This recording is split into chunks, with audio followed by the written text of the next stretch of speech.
स्वागत है साथियों। दृष्टि क्विक बुक का हम लोग समरी पढ़ रहे थे और यहाँ पर जो राष्ट्रीय आंदोलन है उसका पार्ट चल रहा था। इंटरेस्टिंग चैप्टर है, काफ़ी लंबा है, क्वेश्चंस बहुत सारे आते हैं। अभी हम लोगों को देखना है कि क्रिप्स प्रस्ताव से जो भारत को निराशा हाथ लगी है तो उसके बाद क्या होता है। तो अगस्त क्रांति या भारत छोड़ो आंदोलन जिसको आप जानते हैं, तो ये अगस्त क्रांति क्या थी, इससे संबंधित क्या बातें हैं, इसको आइए देखते हैं। तो क्रिप्स मिशन जब वापस लौट जाता है तो गांधी जी ने एक प्रस्ताव तैयार किया और उसमें ये था कि अंग्रेज़ों से तुरंत भारत छोड़ने और जापानी आक्रमण होने पर भारतीयों से अहिंसक असहयोग का आह्वान किया गया था। तो गांधी जी ने कांग्रेस को चुनौती देते हुए कहा कि अगर संघर्ष के प्रस्ताव को स्वीकार नहीं किया गया तो मैं देश की बालू से ही कांग्रेस से भी बड़ा आंदोलन खड़ा कर दूंगा। इसीलिए कांग्रेस कार्य समिति ने 14 जुलाई 1942 को वर्धा में अपनी बैठक बुलाई और इसमें संघर्ष के निर्णय को स्वीकृति दे दी गई। तो अगले महीने अखिल भारतीय कांग्रेस समिति की बैठक ग्वालियर टैंक बम्बई में हुई, जहां इस प्रस्ताव का अनुमोदन हो गया। तो ये जो डेट है 8 अगस्त 1942, ये अखिल भारतीय कांग्रेस कमेटी की बैठक है ग्वालियर टैंक बम्बई में। इम्पॉर्टेंट डेट है, इसी में अंग्रेज़ों भारत छोड़ो का प्रस्ताव पारित किया गया था और बहुत महत्वपूर्ण है क्योंकि इसी के बाद लगभग भारत की आज़ादी का जो की सबसे बड़ी लड़ाई है वो यहाँ आपको देखने को मिलेगी। तो इसमें जो घोषणाएं की गई वो ये थी कि भारत में ब्रिटिश शासन को तुरंत समाप्त किया जाए। घोषणा की गई कि स्वतंत्र भारत के सभी प्रकार की फांसीवादी एवं साम्राज्यवादी शक्तियों से भारत अपनी स्वयं रक्षा करेगा। अंग्रेज़ों की वापसी के पश्चात कुछ समय के लिए अस्थायी सरकार की स्थापना की जाएगी। ब्रिटिश शासन के विरुद्ध असहयोग का समर्थन किया गया। गांधी जी को भारत छोड़ो आंदोलन का नेता घोषित किया गया।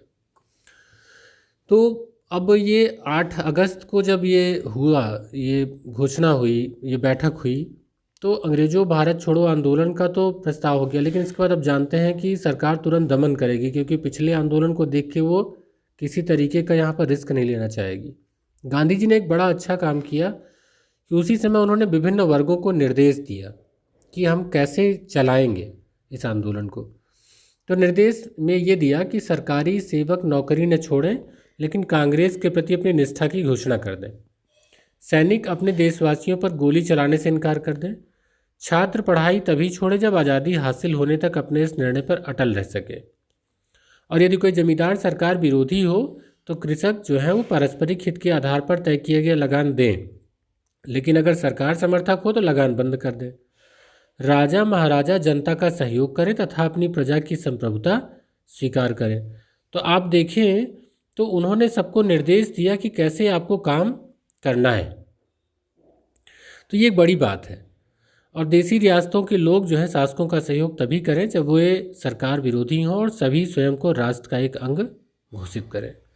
तो इस पर अवसर पर गांधी जी ने लोगों से कहा कि एक छोटा सा मंत्र आपको देता हूँ और वो ये था कि करो या मरो, डू और डाई। इसका मतलब ये था कि हम भारत को आज़ाद कराएंगे या इस प्रयास में अपनी जान दे देंगे। गुलामी का अस्थायित्व तो देखने के लिए हम जिंदा नहीं रहेंगे। गांधी जी उस दिन बड़े ऊर्जा के साथ बोल रहे थे। गांधी जी वास्तव में उस दिन एक बहुत बड़े पूरे भारत का नेतृत्व कर रहे थे और यह आंदोलन जो था, जो ये करो और मरो का मंत्र था, वास्तव में ये जन जन के हृदय में स्थापित हो गया। तो जैसे ही 9 अगस्त की सुबह होती है, गांधी जी कांग्रेस के मुख्य नेताओं को तुरंत अरेस्ट कर लिया जाता है। सरकार ने चलाया ऑपरेशन जीरो आवर। एग्ज़ाम में पूछा गया है कि किस ऑपरेशन के तहत इनको अरेस्ट किया गया, तो सरकार ने चलाया ऑपरेशन जीरो आवर। इसके तहत गिरफ्तार कर लिया गया। गांधी जी को गिरफ्तार करके आगा खां पैलेस में रखा गया। सरोजनी नायडू, कस्तूरबा गांधी को भी गिरफ्तार करके आगा खां पैलेस में रखा गया। कांग्रेस को गैर कानूनी घोषित कर उसकी सारी संपत्ति को जब्त कर लिया गया। साथ ही कांग्रेस कार्यकारिणी के अन्य सदस्यों को गिरफ्तार करके अहमदनगर जेल में भेज दिया गया। राजेंद्र प्रसाद को पटना बांकीपुर जेल में नज़रबंद कर दिया गया। जयप्रकाश नारायण को गिरफ्तार करके हजारीबाग सेंट्रल जेल में रखा गया, जो बाद में जेल की दीवार फांदकर फरार हो गए, तथा आज़ाद दस्ता भूमिगत कार्यवाही नामक दल का गठन किया एवं भूमिगत होकर आंदोलन चलाते रहे। तो जो करो मरो का नारा था ये पूरे देश में गूंज उठा। बंगाल, बिहार, संयुक्त प्रांत मद्रास, बम्बई, पूरे भारत में इसका देखा गया इसका प्रभाव। सितंबर 1942 के बाद बढ़ते हुए ब्रिटिश दमन के विरुद्ध यह आंदोलन भूमिगत हो गया। तो इसमें कई लोग थे जो भूमिगत रूप से इसका नेतृत्व कर रहे थे। जैसे इसमें उषा मेहता ने रेडियो प्रसारण का कार्य प्रारंभ किया। कई भूमिगत नेता थे, सुचेता कृपलानी, उषा मेहता, छोटू भाई पुराणिक, बीजू पटनायक, आरपी गोयनका। तो जब गांधी जी ने देखा कि आंदोलन के प्रति दमनात्मक कार्यवाही हो रही है, तो आगा खां पैलेस में ही गांधी जी ने 21 दिन के उपवास की घोषणा कर दी। जब उन्होंने उपवास शुरू किया तो देश विदेश से उन्हें रिहा करने की मांग तेज हो गई। इसी समय राजभक्त MS एनी और NR सरकार और HP मोदी ने वायसराय की कार्यकारिणी से इस्तीफा दे दिया। 7 मार्च 1943 को गांधी जी ने अपनी भूख हड़ताल वापस ले ली। देखिए, यहाँ लेने के पीछे एक कारण था, उनका स्वास्थ्य था खराब। तो सरकार को लगा कि अच्छा होगा कि ये मर जाएं, और मर जाएं तो उन्होंने कहा कि अगर गांधी जी मर जाते हैं तो बम्बई सरकार प्रांतीय सरकारों के पास रूबिकान कूट शब्द भेजेगी। इसे कहा जाता है रूबिकान योजना, तो ऑपरेशन रूबिकान। तो मतलब ये उसका कहना है कि आप रूबिकान कूट अगर भेज देंगे प्रांतीय सरकार तो मान लिया जाएगा कि गांधी जी की मृत्यु हो गई। तो गांधी जी को लगा कि हमारे आंदोलन को तोड़ने का, तो उन्होंने पहले ही इसको वापस ले लिया, अपनी भूख हड़ताल वापस को। तो उनका, लेकिन जब उनका स्वास्थ्य खराब होने लगा तो सरकार ने 6 मई 1944 में उन्हें कैद से रिहा कर दिया गया। तो रूबिकान का भी एक शब्द आपको यहाँ देखने को मिल जाता है। ये जो भारत छोड़ो आंदोलन है उसके दौरान कई जगह पर कई समानांतर सरकारें स्थापित की गई। ये समानांतर जो सरकारें थीं, इनका जो गठन किया गया, इसमें बलिया में चित्तू पांडे के नेतृत्व में, सतारा में YB चौहान तथा नाना पाटिल के नेतृत्व में समानांतर सरकार का गठन किया गया। ये सरकारें क्रमशः 1944 और 1945 तक चली। बंगाल के मेदिनीपुर जिले के तामलुक नामक स्थान पर तामलुक जाति राष्ट्रीय सरकार की स्थापना की गई, और उड़ीसा के तलचर में भी समानांतर सरकार चली। जो सतारा की समानांतर सरकार थी वो सबसे लंबे समय तक रही, यहाँ तक कि एक औंध रियासत के राजा थे जिनके राज्य का संविधान गांधी जी ने बनाया था। इन सब में उन्होंने काफ़ी मदद की। क्या थी आम लोगों की जनभागीदारी, इसको देख लेते हैं भारत छोड़ो आंदोलन में। तो महिलाओं में प्रमुख नाम है सुचेता कृपलानी, अरुणा आसफ अली, उषा मेहता, सक्रिय भागीदारी थी। किसानों को देखें तो सक्रिय भागीदारी रही। बंगाल, बिहार, महाराष्ट्र, आंध्र प्रदेश, गुजरात, केरल, संयुक्त प्रांत के जो किसान थे उनकी गतिविधियां इसमें काफ़ी सक्रिय रहीं। सरकारी अधिकारियों को देखें तो खासतौर से जो निचला तबका था उसने आंदोलन में सहयोग किया। कम्युनिस्ट को देखें तो इन्होंने आंदोलन का बहिष्कार किया था, कुछ थे लेकिन बहिष्कार किया था। देसी रियासतें, इनका भी सहयोग सामान्य ही था अपने पारस्परिक हितों को लेकर के। मुस्लिमों का योगदान संदेहास्पद था। कुछ मुस्लिम लीग के कुछ सदस्य थे, भूमिगत नेताओं को अपने घर में पनाह दी थी, लेकिन इनका बहुत इसमें भाग देखने को नहीं मिलता है। वास्तव में उस समय अपने निजी हित भी सबके टकरा रहे थे, तो जिसका जैसा अपना हित दिख रहा था वैसे वो काम कर रहा था। आंदोलन पर प्रतिक्रिया देखें तो मुस्लिम लीग का जो जिन्ना गुट था आंदोलन का इसलिए विरोधी था क्योंकि इनका विश्वास था अंग्रेज चले जाएंगे तो जंगल राज हो जाएगा यहाँ पे। तो इसी बीच उन्होंने 23 मार्च 1943 को मुस्लिम लीग ने पाकिस्तान दिवस मनाने का आह्वान किया। डेट क्या थी? 23 मार्च 1943। तो मुस्लिम लीग ने दिसंबर 1943 में कराची में एक अधिवेशन हुआ, उसमें विभाजन करो और छोड़ो, डिवाइड एंड क्विट का नारा दिया। तो ये पूछा जा सकता है कि भारत छोड़ो का नारा किसने दिया? तो गांधी जी ने। और कहा जाए कि विभाजन करो और छोड़ो, तो ये दिया मुस्लिम लीग का नारा था ये कराची में। तो डिवाइड एंड क्विट का नारा दिया। इसमें तेज बहादुर सप्रू थे, उन्होंने भारत छोड़ो आंदोलन को अतिविचारित और असामयिक मांगा। अंबेडकर जी भी थे, उन्होंने आंदोलन के बारे में कहा कि कानून और व्यवस्था को कमज़ोर करना पागलपन है, जबकि दुश्मन हमारी सीमा पर है। आज़ाद हिंद फौज व सुभाष चंद्र बोस के बारे में थोड़ा सा देखेंगे, काफ़ी इंपॉर्टेंट है। देखिए, सुभाष चंद्र बोस जो है वो धीरे धीरे कलकत्ता से पेशावर होते हुए रूस पहुँचे, बाद में बर्लिन गए और भारत की सुंदरता के लिए हिटलर से मिले। फिर उन्होंने फ्री इंडिया सेंटर की स्थापना की वहाँ पर। अगर आज़ाद हिंद फौज के विचार की बात करें तो सबसे पहले मोहन सिंह के मन में आया, जो ब्रिटेन में भारतीय सेना के अधिकारी थे। पहली डिवीज़न का जो इसका गठन था आज़ाद हिंद फौज का, वो 1 सितंबर 1942 को किया गया था। उसके बाद लगभग 1 साल के बाद 2 जुलाई 1943 को सुभाष चंद्र बोस सिंगापुर पहुँचे। इन्हें आज़ाद हिंद फौज का सर्वोच्च सेनापति घोषित किया गया। एक महत्वपूर्ण यहाँ पर है, इम्पॉर्टेंट डेट है 21 अक्टूबर 1943। तो इस दिन सुभाष चंद्र बोस ने सिंगापुर में स्वतंत्र भारत की अस्थायी सरकार की स्थापना की और इस सरकार को जर्मनी जापान ने मान्यता भी दी। फिर इस सरकार ने मित्र राष्ट्रों के विरुद्ध जो है युद्ध की घोषणा कर दी। तो सुभाष चंद्र बोस ने कई बनाए थे रेजिमेंट भी, जिसमें रानी झांसी रेजिमेंट था, Subhash brigade, Nehru brigade, Gandhi brigade, और उनके नारे थे दिल्ली चलो, तो मुझे खून दो मैं तुम्हें आज़ादी दूंगा। रेडियो पर इनका एक प्रसारण हुआ 6 जुलाई 1944 को, जहां पर इन्होंने गांधी जी को संबोधित किया और लिखा कि बोला कि भारत की स्वाधीनता का आखिरी युद्ध शुरू हो चुका है, राष्ट्रपिता भारत की मुक्ति के इस पवित्र युद्ध में हम आपका आशीर्वाद और शुभकामनाएं चाहते हैं। जो स्टेटमेंट होते हैं ना, उनको थोड़ा ध्यान से देखा करिए, क्योंकि इनको लेकर के आयोग अक्सर कर क्वेश्चंस पूछ लेता है। जापान की सेना द्वारा अंडमान और निकोबार द्वीप को बोस जी को दे दिया गया। तो जो अंडमान का नाम है वो शहीद द्वीप और निकोबार का नाम जो है वो स्वराज द्वीप रखा गया। भारतीय राष्ट्रीय सेना का झंडा कहाँ फहराया गया अप्रैल 1944 में? तो मोइरांग मणिपुर में। 1945 में द्वितीय विश्व युद्ध में जापान की हार जब हो गई तो आज़ाद हिंद फौज के सिपाहियों को भी आत्मसमर्पण करना पड़ा। तो सुभाष चंद्र बोस सिंगापुर से जापान की ओर जाने लगे, लेकिन माना जाता है कि तैपेई हवाई अड्डे पर विमान दुर्घटना में 18 अगस्त 1945 को उनकी मृत्यु हो गई, लेकिन इसका कोई प्रमाण अभी तक मिला नहीं। एक इम्पॉर्टेंट इन्फो बॉक्स यहाँ पर है, CR फार्मूला या राजाजी फार्मूला 1944 का है। क्या था? तो ये दरअसल कांग्रेस और मुस्लिम लीग के बीच में एक समझौता करने की योजना थी। ये मद्रास के नेता थे राजगोपालाचारी, उनकी योजना थी। ये चाहते थे कि कुछ मुस्लिम लीग समझे, कुछ कांग्रेस समझे। तो क्या मुस्लिम लीग समझे? वो कह रहे थे कि मुस्लिम लीग भारतीय संविधान की मांग का समर्थन करे तो क्या होगा कि युद्ध पश्चात जो है, जो उत्तर पूर्वी और उत्तर पश्चिम भारत है, वहाँ जनमत सर्वेक्षण करा के तय करेंगे कि भारत में रहना चाहते हैं कि नहीं, और अगर देश का विभाजन होगा तो भी समझौता किया जाएगा। और कहा गया कि इस योजना को पूरी तरह तभी लागू किया जाए जब अंग्रेज पूर्ण रूप से सत्ता हस्तांतरित कर दें। तो जिन्ना ने कहा कि हमको दीमक लगा सड़ा गला पाकिस्तान नहीं चाहिए, आप अपनी योजना रखिए। लाल किला मुकदमा 1945 का, आज़ाद हिंद फौज जो सिपाही थे उनको आत्मसमर्पण किए थे, उन पर मुकदमा चलाया जा रहा था। तो इनके बचाव के लिए कांग्रेस ने एक आज़ाद हिंद फौज राहत और जांच समिति गठित की। इनके वकीलों में भूला भाई देसाई प्रमुख थे, अन्य सहायक थे तेज बहादुर सप्रू, काटजू, जवाहरलाल नेहरू। ये क्वेश्चंस पूछे गए। तो जो इनके सिपाही थे सरदार गुरबख्श सिंह, प्रेम सहगल, शाहनवाज पर मुकदमा चलाया गया। तो इनको दोषी तो पाया गया कोर्ट मार्शल में, लेकिन जो उसमें वेवेल थे वायसराय, वो उस परिस्थिति को भांप रहे थे कि अब स्थितियां हमारे बहुत अनुकूल नहीं है, इसलिए उन्होंने दंड को क्षमा कर दिया। एक इसके बाद जो वेवेल काम करते हैं 1945 में, एक योजना लेके आते हैं। इस योजना में क्या था? दरअसल वो भारत की स्थिति को थोड़ा सामान्य करना चाहते थे। तो इन्होंने क्या कहा कि केंद्र में एक नई कार्यकारी परिषद का गठन होगा और इसमें केवल वायसराय और कमांडर इन चीफ होंगे। इसके अलावा सभी सदस्य भारतीय होंगे। ठीक है, तो मतलब एक योजना लेके आई। और कैसे इस पर हो? तो विचार विमर्श के लिए एक शिमला सम्मेलन बुलाया 1945 में, जून में। तो भाई इसमें सबको बुलाया गया, इसमें गांधी जी नहीं गए थे। तो इसमें कांग्रेस की तरफ से मौलाना अबुल कलाम आज़ाद गए थे। ठीक है, ये इंपॉर्टेंट है।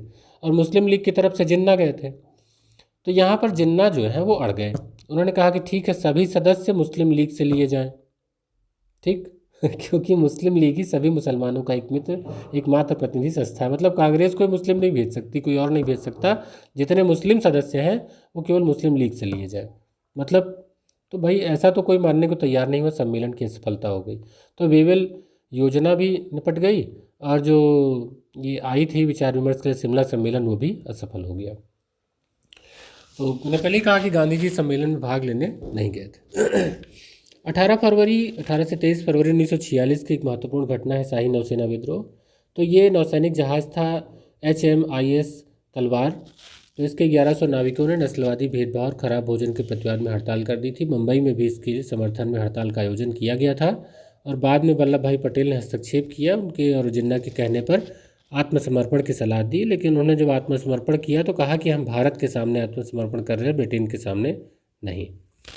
तो फरवरी 1946 में क्या होता है कि लेबर पार्टी के नवनिर्वाचित नेता आते हैं क्लीमेंट एटली। तो भारत के नेताओं से उन्होंने अनौपचारिक स्तर पर बातचीत करने के लिए कैबिनेट मिशन यानी संसदीय दल को भारत भेजा। इसमें कौन कौन थे? तो सर स्टैफोर्ड क्रिप्स थे, LAV अलेक्जेंडर थे तथा पैथिक लॉरेंस थे। तो ये कब आया? 24 मार्च 1946 को। ये इंपॉर्टेंट है कि कैबिनेट मिशन भारत कब आया? तो 24 मार्च 1946 को। जो पैथिक लॉरेंस थे तो उन्होंने कहा कि इसका उद्देश्य जो है वो भारत के लिए संविधान तैयार करने के लिए कार्यप्रणाली तैयार करना तथा अंतरिम सरकार हेतु आवश्यक प्रबंधन करना है। तो कैबिनेट मिशन के प्रमुख प्रावधान क्या रखे गए, तो ये कहा गया कि भाई पृथक पाकिस्तान की मांग जो है उसको स्वीकार नहीं किया जा सकता। अखिल भारतीय संघ का निर्माण होगा और जो सांप्रदायिक मुद्दे हैं उन पर आवश्यक होगा कि हिंदू मुस्लिम के जो विधायक हैं वो अलग अलग मत देकर उनका समर्थन करें। स्वायत्तता के नाम पे केंद्रीय विषय को छोड़ करके जो सभी मामले हैं उनको प्रांतों को उनमें पूर्ण स्वायत्ता होगी और शेष शक्तियाँ भी उन्हीं के पास होंगी। प्रांतों को ग्रुप या समूहों में बांटने का भी यहाँ पर काम किया गया। समूह का खा गा में बांटा गया। का में हिंदू बहुल, खा में मुस्लिम बहुल, अन्य को गा में। तो जो खा में हिंदू बहुल थे उनमें 6 थे, जैसे मद्रास, मुंबई, मध्य प्रांत, संयुक्त प्रांत, बिहार और उड़ीसा। और जो खा था मुस्लिम बहुल उसमें थे 3 प्रांत, पंजाब, सिंध और उससे उत्तर पश्चिमी क्षेत्र। बाकी जो गा में थे बंगाल और आसाम थे। तो चीफ कमिश्नरी भी थे, तो उसमें क्या था कि दिल्ली, अजमेर, मारवाड़, कुर्ग थे। ये समूह का में रखे गए जो चीफ कमिश्नरी में, और खा में बलूचिस्तान को रखा गया। तो चीफ कमिश्नरी बने। इनको थोड़ा इसमें ग्रुप वाइज किया गया। तो कभी कभी पूछा जाता है स्टेटमेंट वाइज कि कैबिनेट मिशन में क्या क्या था इसमें से, तो आप इसको ऐसे याद रख सकते हैं। अब एक बड़ा सवाल है कि जो कैबिनेट मिशन ने कहा कि संविधान का निर्माण करने के लिए संविधान सभा बनेगी, तो उसमें जो सदस्य आएंगे उनका निर्वाचन कैसे होगा। तो क्या उसमें सार्वभौमिक वयस्क मताधिकार का प्रयोग किया गया था? जी नहीं, उसमें इसको खारिज किया गया था और प्रति 10 लाख की जनसंख्या पर एक सदस्य के अप्रत्यक्ष निर्वाचन की व्यवस्था को स्वीकार किया गया था। तो कैबिनेट मिशन ने ये भी कहा कि भाई एक अंतरिम सरकार का भी गठन होना चाहिए। तो ठीक है, इलेक्शन करा लेते हैं। तो अप्रत्यक्ष वही जो तरीका बताया कि प्रति जो है यहाँ पर 10 लाख की जनसंख्या पर जो वोटिंग होगी अप्रत्यक्ष, उसके आधार पर इस सदस्य बुलाए गए। तो इसमें जब निर्वाचन हुआ तो 296 सीटों के लिए निर्वाचन हुआ। कांग्रेस को 208 मिल गई। अब मुस्लिम लीग तो यहीं परेशान हो गई, उसको 73 मिली, और जो बाकी बची थी वो 15 अन्य को मिल गई। तो मुस्लिम लीग को लगा कि अब हमारा काम यहाँ सफाया है, तो उन्होंने 29 जुलाई 1946 को अस्वीकार कर दिया और 16 अगस्त को शुरू कर दिया डायरेक्ट एक्शन डे, सीधी कार्यवाही दिवस। मारपीट शुरू, दंगई शुरू।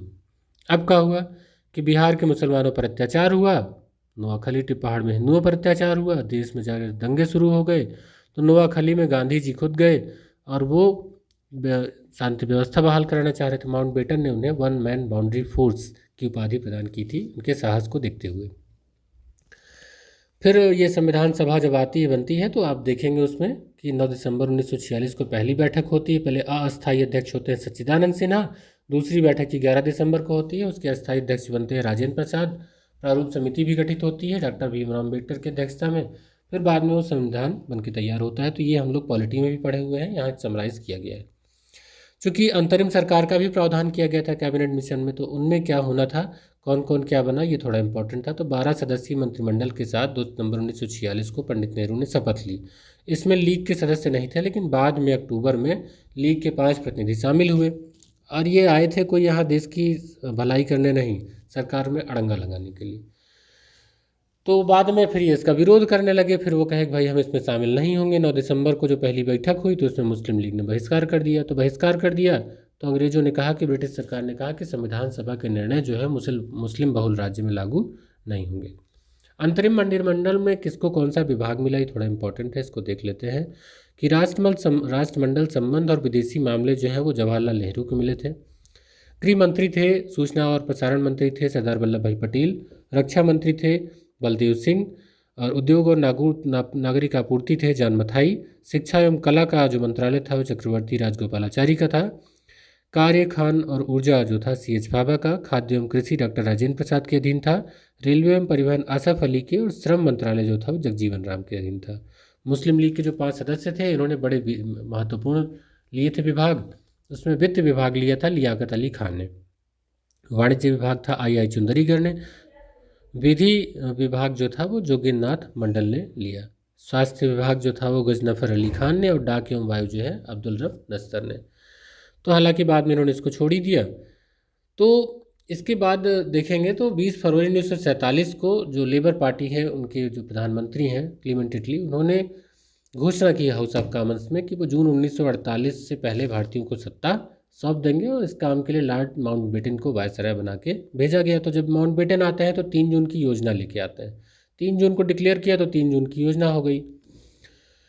तो यहाँ पर क्या था कि नेहरू और सरदार पटेल ने विभाजन की योजना को स्वीकार किया। गांधी जी काफ़ी इसका विरोध करते रहे, और उन्होंने ये भी कहा कि यदि सारा भारत भी आग की लपटों में घिर जाए फिर भी पाकिस्तान नहीं बन सकता। कांग्रेस विभाजन चाहती है तो मेरे मृत शरीर पर ही होगा, क्योंकि जब तक मैं जीवित हूँ तब तक तो भारत को नहीं बंटने दूंगा। वल्लभ भाई पटेल ने कहा कि जिस तरीके सरकार चली है उससे तो अच्छा विभाजन जिन्ना चाहते हैं कि नहीं चाहते हैं, लेकिन अब विभाजन हम खुद चाहते हैं। तो 3 जून को माउंटबेटन ने ये योजना प्रस्तुत की, इसलिए इसको 3 जून योजना भी कहा जाता है। इसमें वही बातें थी कि पंजाब बंगाल का जो हिंदू मुसलमान बहुसंख्यक जिला है उनके लिए अलग अलग बैठक बुलाई जाए और वो तय करे कि विभाजन हो कि नहीं। तो 2 डोमिनियन 2 संविधान सभा का निर्माण किया जाए। उत्तर पश्चिम सीमांत और जो असम के सिलहट जिले हैं वहाँ जनमत संग्रह द्वारा पता लगाया जाए किस भाग के साथ रहना चाहते हैं। सीमा आयोग का भी गठन हो।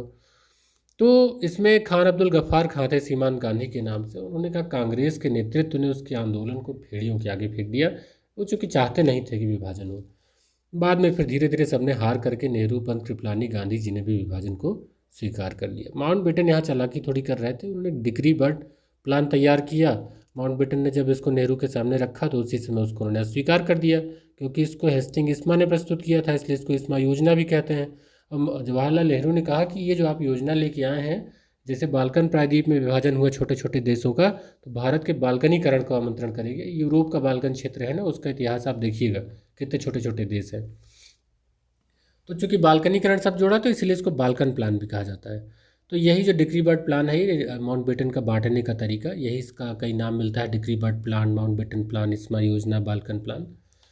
फिर अधिनियम आता है भारतीय संविधान अधिनियम 1947। तो 18 जुलाई 1947 को इसको पारित किया गया। इसी में जो है 3 जून की जो योजना है उसको भी लागू किया गया। तो यहीं आपका जो वर्तमान स्थिति है वो दिखाई देती है कि 15 अगस्त 1947 को भारत और पाकिस्तान नामक 2 भागों में बांट दिया जाएगा।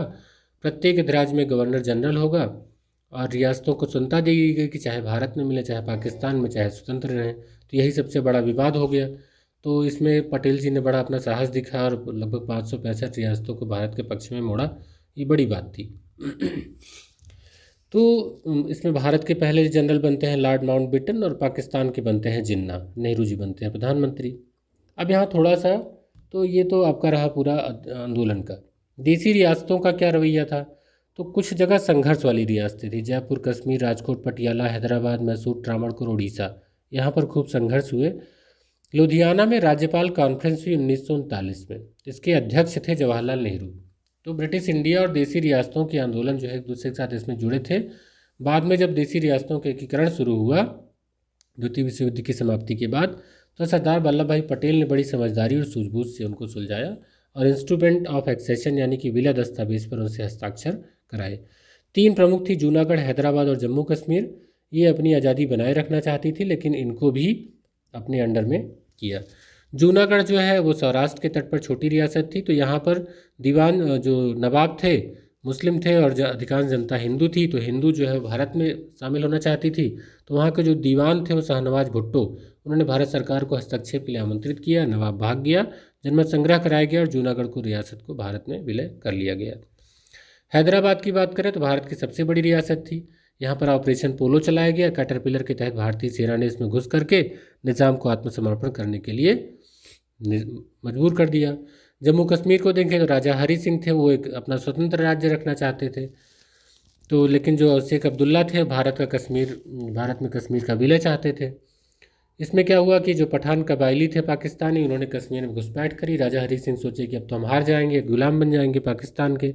तो इसलिए उन्होंने जम्मू कश्मीर का भारत में विलय नामक विलय पत्र जो है वो 26 अक्टूबर 1947 को हस्ताक्षर कर दिया और शेख अब्दुल्ला को रियासत का प्रमुख बना दिया गया।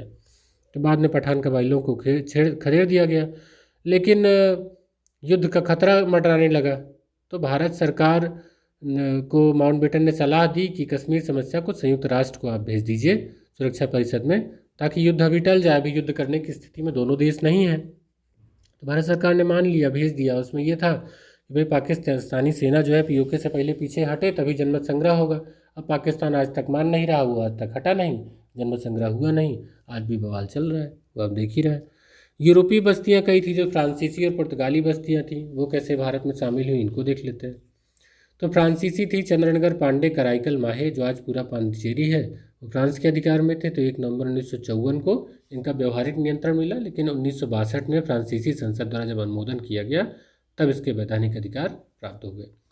पुर्तगाली बस्तियों में देखें तो दमन दीव, दादरा नागर हवेली और गोवा के क्षेत्र ये देना नहीं चाहते थे, लेकिन भारत ने इसमें कार्यवाही करके इन सबको अपने अंडर में लिया। 1961 में भारतीय सेना ने गोवा में प्रवेश किया 1954 में ही दादरा और नागर हवेली में जो है संघर्ष हुआ और बाद में 1987 में गोवा को स्वतंत्र राज्य बना दिया गया। फिर नवीन संविधान बना करके पूरे भारत में इसको लागू कर दिया गया। तो ये रहा हमारा एक राष्ट्रीय आंदोलन का एक बड़ा चैप्टर था। इसको हमने अच्छे से कई भागों में इसको पूरा किया है। जो भी आपको इसके लिंक है डिस्क्रिप्शन बॉक्स में अवेलेबल हो जाएंगे। अब इसके बाद एक 160 क्वेश्चन का एक प्रैक्टिस सेट है जिसको मैं लेकर के आऊँगा और बहुत आपके काम का होने वाला है, तो आप उसको ज़रूर पढ़िएगा। और बहुत जल्द अब ये हमारा हिस्ट्री जो है लगभग अब पूरा हो गया है। 1-2 चैप्टर बचे हुए हैं, एक्चुअली वो कंटेंट बेस्ड है, तो उनको हम थोड़ा सा जल्दी समराइज़ कर देंगे और उसके बाद अपनी ज्योग्राफी की क्लास को कंटिन्यू करेंगे। मिलते हैं अपने अगले वीडियो में, तब तक के लिए गुड बाय।